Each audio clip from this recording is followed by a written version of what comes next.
Hello students, संध्या classes में आप सभी का स्वागत है। आज हम लोग जानेंगे सर्वनाम।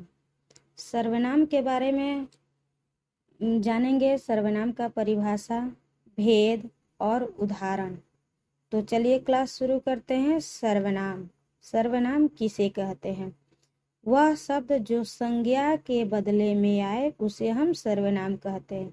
यानी संज्ञा के स्थान पर आने वाले शब्द को सर्वनाम कहते हैं।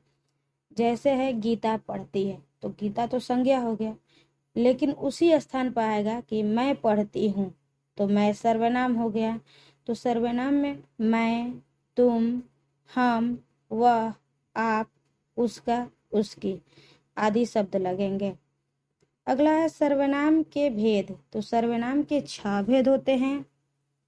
पुरुषवाचक सर्वनाम, निश्चयवाचक सर्वनाम, अनिश्चयवाचक सर्वनाम, संबंधवाचक सर्वनाम, प्रश्नवाचक सर्वनाम और निजवाचक सर्वनाम।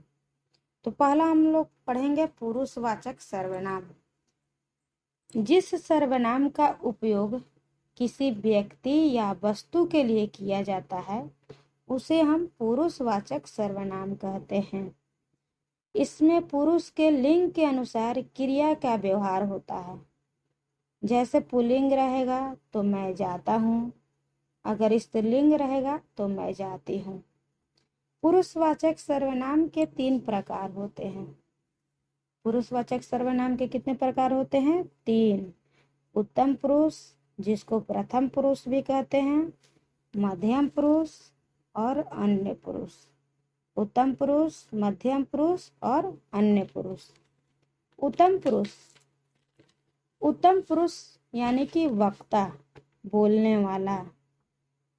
अपने नाम के स्थान पर जिस सर्वनाम का प्रयोग किया जाता है उसे हम उत्तम पुरुष कहते हैं। मैं, मेरा, मेरी, मुझसे, मेरे, हम, हमारा, हमारी, हमें, हमसे, ये सारा उत्तम पुरुष के उदाहरण है। उत्तम पुरुष यानी वक्ता स्वयं होता है। जैसे मैं खाना खाना चाहता हूँ, तो इसमें मैं उत्तम पुरुष हो गया। अगला है मध्यम पुरुष। मध्यम पुरुष वह होता है जिसके बारे में वक्ता बात कर रहा है। वक्ता मतलब बोलने वाला, और जिसके बारे में बात कर रहा है, यानी 2 लोग हैं तो एक बात कर रहा है दूसरे के बारे में, तो वो मध्यम पुरुष हो गया। मध्यम पुरुष को श्रोता भी कहते हैं। मान लीजिए 2 लोग हैं, मैं और आप। मैं बोल रही हूँ, आप सुन रहे हैं, तो मैं उत्तम पुरुष हो गई और आप मध्यम पुरुष हो गए। तो मध्यम पुरुष को श्रोता भी कहते हैं। इसमें तुम, तू, तुम लोग, तुमसे जैसे शब्द लगे रहेंगे। जैसे तुम मुझे पसंद हो, तो मध्यम पुरुष का उदाहरण है। तीसरा है अन्य पुरुष। अन्य, जिसके बारे में बात किया जाए उसे हम अन्य पुरुष कहते हैं। या जब 2 लोग किसी तीसरे के बारे में बात करते हैं तो वो अन्य पुरुष होता है। जैसे वह, मान लीजिए हम और आप मिलकर के किसी और के बारे में बात करते हैं तो वो अन्य पुरुष हो जाएगा। जैसे वह, यह, ये। वह कल पटना गया था, तो दोनों मिलके किसी तीसरे के बारे में बात कर रहे हैं तो ये अन्य पुरुष हो जाएगा। अगला है दूसरा निश्चयवाचक सर्वनाम। ये तो पहला था पुरुषवाचक सर्वनाम के 3 भेद। अब दूसरा हम लोग निश्चयवाचक सर्वनाम। जिस सर्वनाम का प्रयोग व्यक्ति या वस्तु के निश्चय होने का बोध कराए उसे हम निश्चयवाचक सर्वनाम कहते हैं। इसमें यह, वह, वे, ये जैसे शब्द लगेंगे। जैसे वह मेरा घर है, यह मेरी पुस्तक है, यानी निश्चय है कि मेरी ही पुस्तक है। या मैं अगर कहूँगा कि वह मेरा घर है, कहूँगी, तो निश्चय कि वह मेरा ही घर है। अगला है अनिश्चयवाचक। अनिश्चयवाचक सर्वनाम जस्ट इसके विपरीत होता है, उल्टा होता है। जिस सर्वनाम का प्रयोग किसी व्यक्ति, वस्तु या स्थान आदि के अनिश्चय होने का बोध होता है उसे हम अनिश्चयवाचक सर्वनाम कहते हैं।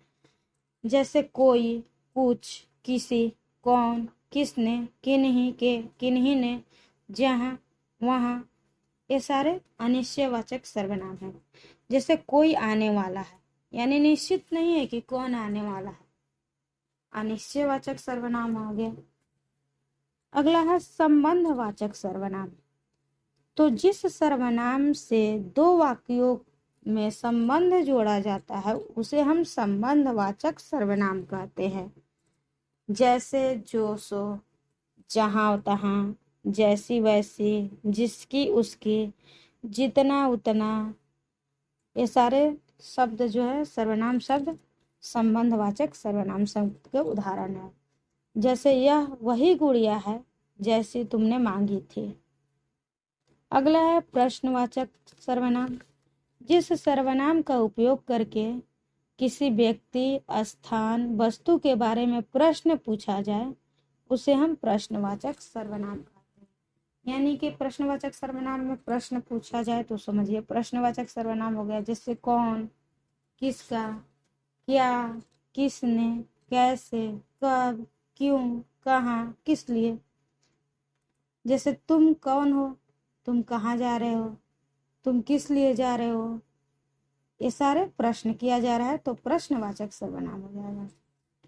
अगला है निजवाचक सर्वनाम। निज का अर्थ होता है अपना और वाचक का अर्थ होता है बोध, अर्थात अपने आप का बोध कराने वाले सर्वनाम को निजवाचक सर्वनाम कहते हैं।